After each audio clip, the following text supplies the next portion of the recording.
তুমি ওখানে বসে যাও। পিউ কাকি ওখানে বসে যাও। বসা কি যাবে যে তো ওই দিকে চলে যাবে যে যার পরে গাড়ি সানাই বন্ধ কেন? ও পিউ কাকি তুমি বসে যাও বেটা। রেডি রেডি হয়নি। সানাই দাও। ওরকে বাদ দিয়ে দাও, আমাদেরকে পেয়ে নাও। হ্যাঁ রে টুনি, টুনি মিমি কি ঘুমাচ্ছে? কাজের কাজ করছে। ও কাজের কাজ করছে। তো রাজের ঘুম কম হইছে, সকালবেলা সানাইটা একটু বাজা। সাবান দেবে বলে তাড়াতাড়ি করে তুলে দিতে হলো, মাথায় সাবান নিয়ে না বাবা একদম আমি পড়ে দিলে করব।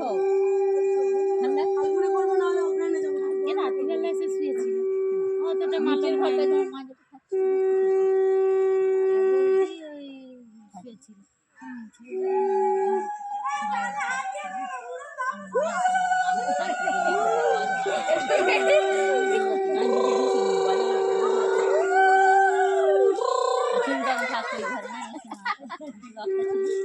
এই গাড়ি চালাও একটু। ঘর কেমন ছিল কাকুর বাড়াতে হবে না, কাকু বাড়ি যায় একটু। তোমার নাই এই গেঞ্জিটা নিয়ে তো একটা ছবি তুলি ওর সাথে। তারপরে শাড়ি কিনেছে পরে আস্তে আস্তে